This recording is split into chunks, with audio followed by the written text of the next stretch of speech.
Well, this sure is a strange feeling, and I'd like to try to capture it for my podcast episode number 4, now here in Phnom Penh.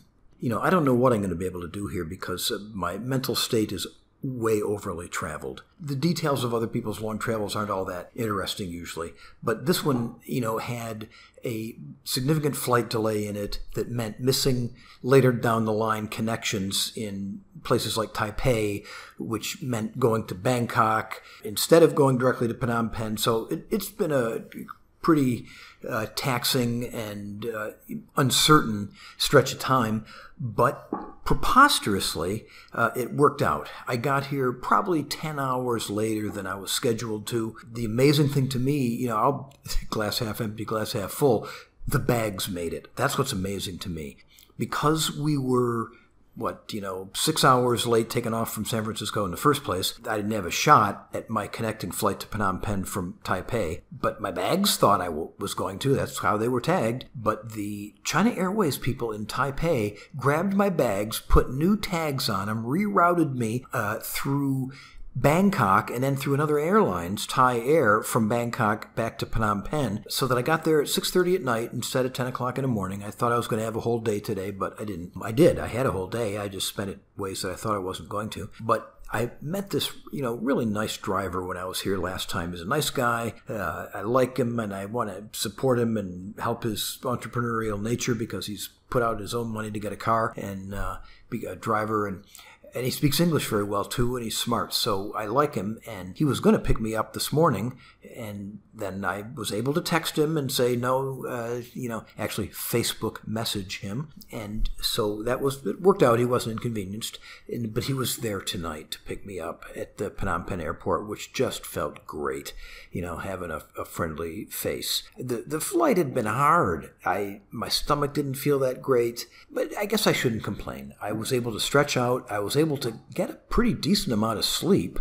Good thing is that it kind of pushed going to sleep back, which pushed it closer to Phnom Penh time. So jet lag isn't one of my problems anyway, but right now I'm probably closer to being on Phnom Penh time because of what the wackiness of the delay did.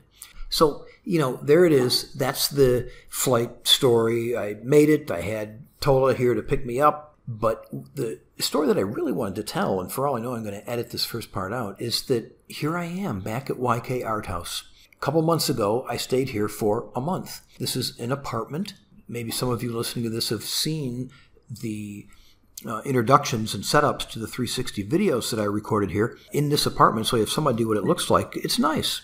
It's not incredible, but it's a nice, clean, spacious apartment with kitchen, sitting area, bedroom, bathroom, and I'm back to it. It's a place that's not mine. It's 6,000 miles away from where I live, but I inhabited it very deeply when I was here before, and when I walked back into the room, I knew what to do to set up. It felt like my place. There was a familiarity to it. The only thing I can really compare it to, my experience, is summer camp, where for 11 months of the year I wasn't there, but the day that I would come back for the month that I went to summer camp, same summer camp every summer for 12 years, I felt like I was home again. And I knew every inch of the place and what I wanted to do first and second and third. Well, I hadn't really felt that feeling again, and I feel it now, and it's really preposterous to feel it about a place in Phnom Penh, but I do. I'm all set up now. I set up very rapidly. There's a lot to setting up these days. I mean, it doesn't mean just putting in all the devices that need to get charged. It means getting the converters in so that you can charge them in the first place,